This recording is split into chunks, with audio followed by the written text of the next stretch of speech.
Thank you everyone, good afternoon, and welcome to the Zoom, to the video, to the recording of today's Pirkei Avot. We continue with a Mishna that we left off with last week. It's Mishna number 16.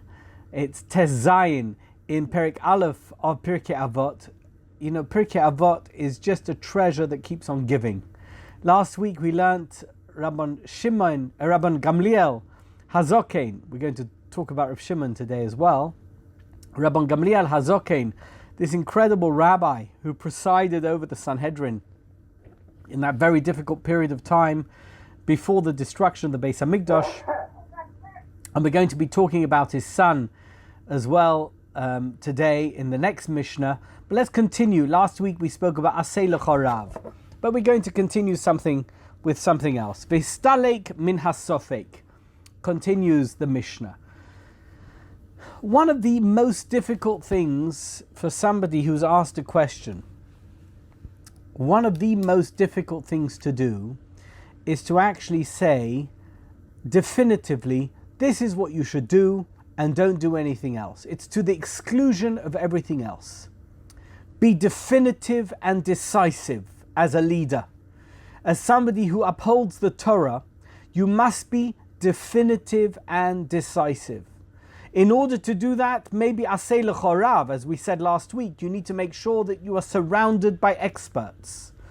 On Shabbos, when I was expounding this Mishnah, you know, we have a Mincha Mariv outdoors on Motzoi Shabbos, or Shabbos afternoon, Motzoi Shabbos, here at the Shul at Beverly Hills Synagogue. And in between Mincha Mariv, I speak a little bit about Pirkei Avot. We're still in that period of time between Pesach and Rosh Hashanah. We're now, I think, finally in the fourth cycle of Pirkei Avot. We say it 4 times between Pesach, Motzei Pesach and Rosh Hashanah. And I described to them the little shir that I gave here to you guys, and in this shir that I gave between Mincha and Mariv on the last Shabbos, on Parshas Eikev. And I just want to tell you what I told them. It's a story about my uncle. My uncle is a rabbi in Bnei Brak, and when he was a student in Ponevezh, he used to learn together with the Rav Shach, who's the Rosh Hashiva of Ponevezh, who died over the age of 100, something like 15, 20 years ago.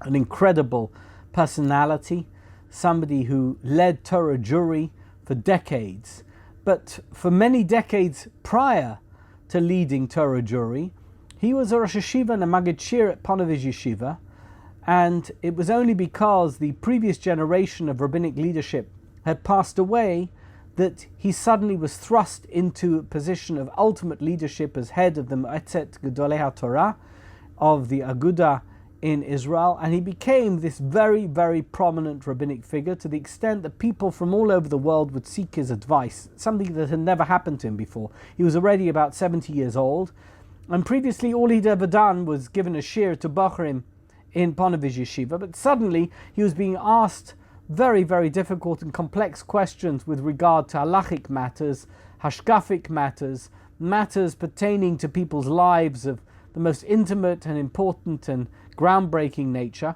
and he felt inadequate to the task.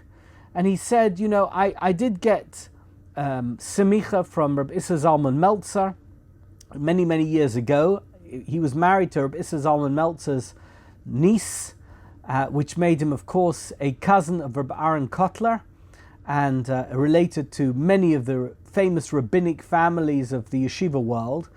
But nevertheless, he felt not up to the task of answering the many halachic difficulties that had been posed to him as a result of his having been thrust into this position of primary leadership. And therefore he gathered around himself a chabura, a group of Torah students who could learn together with him whenever he was asked, whenever a question was posed to him that required a halachic decision, so that they could help him go through the halachic matters in relation to this. In other words, although he knew he was a wise man, although he knew he was a Torah scholar, although he knew that many of these questions maybe didn't have halachic ramifications, or the people asking them weren't particularly interested necessarily in a halachic solution. He felt that he wouldn't be doing what was honest, and he wouldn't be acting with integrity if he didn't answer the questions based on a halachic foundation. So if in the event he decided that a halachic solution wasn't necessarily the correct solution, then that was something, of course, he could pose to the people who had asked him the question. But he felt he needed to know the halachic, the ramifications halachically of any question that was being posed to him.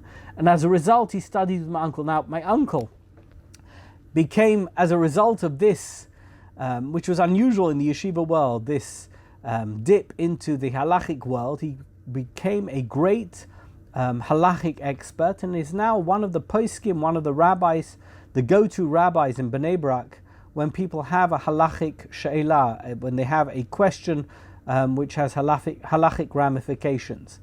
But what the powerful lesson that one can take from this is, aseh lecha rav, even in a situation where you are at the top of the pyramid.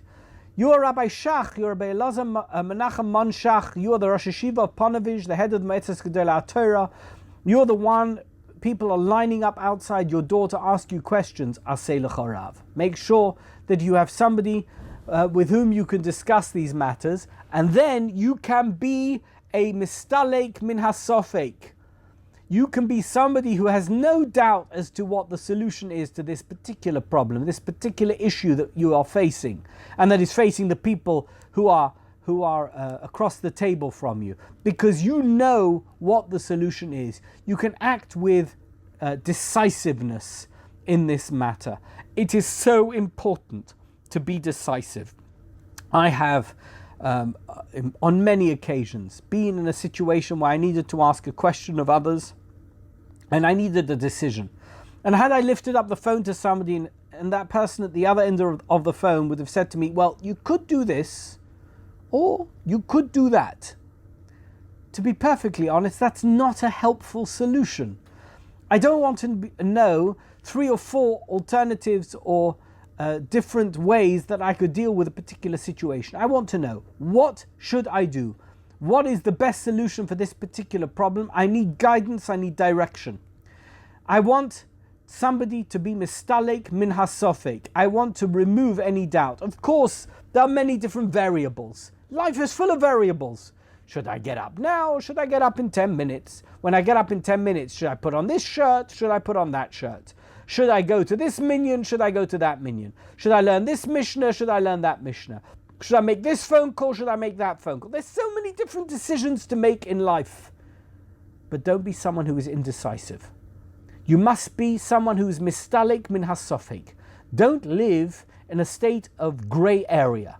Don't live in a state of sofek. Your status should always be one, right. Now I've got to make a decision. But the key thing to remember is, once you make a decision, you've got to live by that decision. And then if that decision turns out to be a mistake, you've got to live with that mistake. But you've got to say to people, if they challenge you about a decision you made, is, listen, I needed to make a decision. Yes, I made the wrong decision. I will learn from that mistake. However, in this particular situation, I needed to make a decision, because indecision wouldn't have been helpful. Of course, I could have made a decision in another direction, but I had to make a decision one way or another, and the decision I've made is the decision I have made. I am mistalek min hasofek. Yes, aseh lecha rav. Make sure you consult with experts, and ultimately that you know the best way forward one way or another, and all the different variables you've gone through them and you are aware of them. But ultimately you need to make a decision one way or another as to where you are going. And continues Rabban Gamliel, and this is very curious but fascinating. He says, Ba'al tarbel aser omodois. He makes a reference to maaser. Do you know what maaser is? Tithing. Now, we don't do a lot of tithing today, because unless you live in Eretz Yisrael and you are somebody who grows produce, or you're somebody who's very makpid and you don't believe that those who have grown produce in Eretz Yisrael have taken proper tithes, we're not used to this concept of tithing. You go to a grocer's, a supermarket, you buy your fruit, you buy your vegetables, you're not taking maaser from them, right? I'm not aware of people who are taking maaser, because we don't have to here in the United States. We're not taking maaser from anything. In Eretz Yisrael, they have to take maaser. People do know, and they are somewhat more proficient and knowledgeable about taking maaser. But even then, how knowledgeable are they, and how important and how essential, how crucial is it for you to be an expert on maaser? But if you are a farmer, somebody who's involved in agrarian, agricultural activities in Eretz Yisrael, you have to know how to take maaser. What is maaser? Maaser is a tenth. That's where the word comes from. Eser. Eser means 10. Maaser is a tenth of your produce that you have to give in various directions. I'm not going to go into those details now, but you have to give maaser. Now, if you give maaser, how do you work out maaser? Very easy. Let's talk about oranges. Jaffa oranges, okay? You have a Jaffa orange orchard in Eretz Yisrael, and you're going to pick all the oranges off the orange trees in the orange grove, okay? So now, you pick 10 oranges. You don't have to be a great mathematician, by the way, for this one. How many oranges out of 10 do you have to give for maaser? 1, right? So you count 9 oranges, and the 10th one you put in the box, which has a big sign on the side that says maaser. You pick 20. How many oranges you got? You're still keeping up with me here? You got 2 oranges that you're going to give to maaser.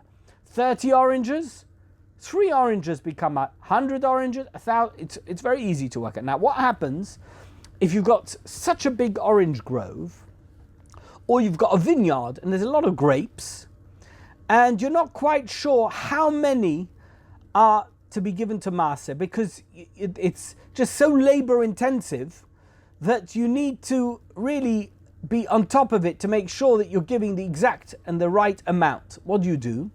You make an estimation. You could do it by weight.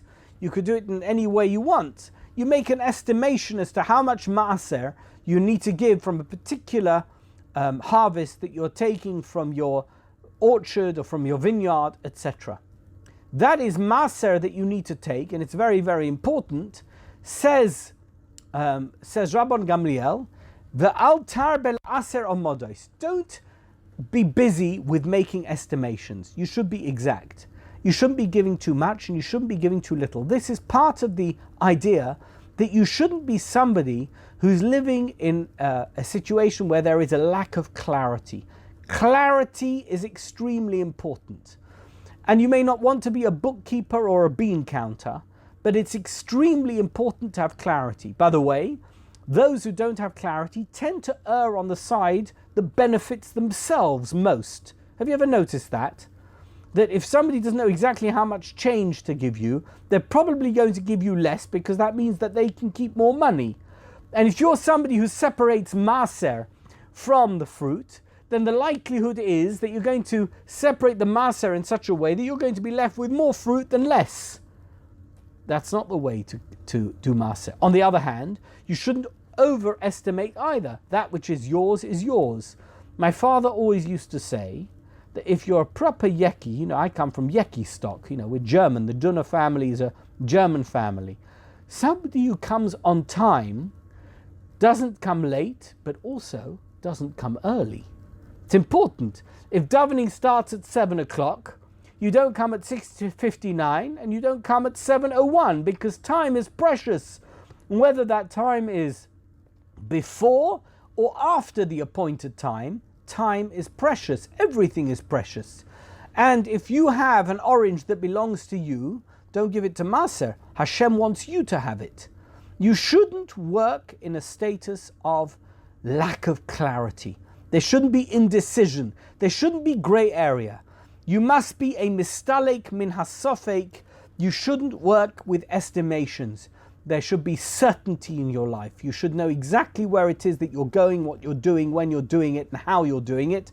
That is an essential component of somebody who understands the importance of everything that God has given them. Whether it's time or whether it's any other kind of resource, you must make sure that you have great clarity as to what you're doing, how you're doing it, and what you're doing it with. With that, we move on to the next Mishnah. And the Mishnah says, Shimon benoi Omer. Who was Shimon benoi? Shimon, Rabban Shimon ben Gamliel, was the son of Rabban Gamliel Hazoken, and he was the head of the Sanhedrin. And in fact, he is known because it's clear from us through tradition that he was one of the Asora Harugei Malchus. Who were the Asora Harugei Malchus? They were the 10 Tanaim, the 10 rabbis of the Talmudic period who were murdered by the Romans as part of the period of destruction, which occurred first of all when the Beis Hamikdash was destroyed in the year 70, and then 65 years later in the period of Bar Kokhba. Rabban Shimon ben Gamliel was the head of the Sanhedrin. He took over from his father, and when his father died in around the year 58 or 60 of the Common Era, Rabban Shimon ben Gamliel took over, and he was murdered by the Romans when they took over Jerusalem, when they besieged Jerusalem and destroyed the Beis Hamikdash. He was one of the Asora Harugei Malchus. He was one of the 10 martyrs that were killed by the Romans during that period. He was the child of Rabban Gamliel, and this is what he reflects on in his comment and in his statement in Pirkei Avot. We're now in Mishna Yud Zayin, the 17th Mishna of Pirkei Avot, of Perek Aleph in Pirkei Avot. Shimon benoi Omer. What did Rabban Gamliel's son Shimon say? Kol yomai godalti bein hachachomim. All of my life I grew up in the company of great scholars. V'lo motzasi laguf toiv elo shesika. I never found anything better that is good for my body than silence. An incredible admission. You might think that very great scholars and wise people have so much to say because they're so bright and so brilliant. Whatever they say, whatever comes out of their mouth is fantastic. And therefore, we'd like to press the button on in the morning and press the button off before they go to sleep. And they shouldn't stop talking the whole day because whatever comes out of their mouth must be brilliant. Says Rabbi Shimon, Benoi Shel Rabban Gamliel. He says as follows. The greatest lesson I learned from the scholars with whom I grew up in the home of Rabban Gamliel Hazoken. And one must assume that he knew all the other great rabbis of the era, including Rabbi Yochanan ben Zakkai and others. He grew up surrounded by members of the great Sanhedrin, the last great Sanhedrin of the period before the destruction of the Beis Hamikdash, of the Second Temple. And he says the greatest lesson I learned from all of them is this, that when you have nothing to say, don't say anything. It is best to remain quiet if you've got nothing to say. And even if you have something to say, wait for the opportune moment to say it. You don't necessarily need to have your voice heard in order for people to know that you're there and that you have something to say. It's only if there's something worth saying that you should say it. Articulation and communication is only worthwhile if what you are saying is worth saying. The greatest lesson that I learned growing up in the company of great scholars is the chokhmah of shesika, of silence. Or as we say in English, silence is golden. Ultimately, what you don't say something carries more weight than what you do say. You know, you're sometimes confronted with a situation and people are expecting a verbal reaction from you and you say nothing. Sometimes, and very often indeed, it is better to say nothing, and the fact that you have said nothing says more than anything that you might have said. Sometimes, for example, your children do something wrong. I know it's hard to believe. Now, and we're not talking about any of our children. We're talking about other people's children. But of course, sometimes children do something wrong. What is the best reaction? So automatically you want to shout at them, you want to scold them, you want to tell them off. Sometimes the best reaction when your child does something wrong is not to say what's on your mind. You give them a look and you say nothing. And that says much, much more than anything that you were going to say had you said something. Sometimes the greatest chokhmah is saying nothing. He says it's something even more than that. It's actually good for your body. You know that animals can't speak. Animals live out their lives. They never speak. They're never given the gift of speech. I've written about this before. It's interesting that many experiments have been carried out on mammals in particular, but we know that insects also communicate about their means of communication, whether or not there is intelligent communication between animals, mammals in particular. But the bottom line is, besides for Bilam's donkey, I've never heard of an animal speaking except in Walt Disney cartoons. And yet they live their lives out. It's amazing, isn't it? Animals are born, they live their lives, they die, they never say anything. Nothing happened to them. Nothing went wrong in their lives because they didn't speak. Nothing went right in their lives. Nothing. Life goes on. We are animals. That's what the Mefarshim say about this Mishnah. We're animals. And we think that because we were given the gift of speech, that it is incumbent upon us to say whatever it is that comes to our minds. We've got to talk and talk and talk. You didn't speak. You need to speak some more. Let's speak some more. Let's say something else. I didn't speak for 3 minutes. Oh my gosh. People are going to think I've died. What are you talking about? There's nothing wrong with not speaking. There's nothing wrong with not saying anything. Make sure that you choose your words carefully. Make sure that what you say is worthwhile saying, is going to make the type of impact that it needs to make. It's going to have the type of effect that it needs to have, so that the world is enhanced by your gift of speech.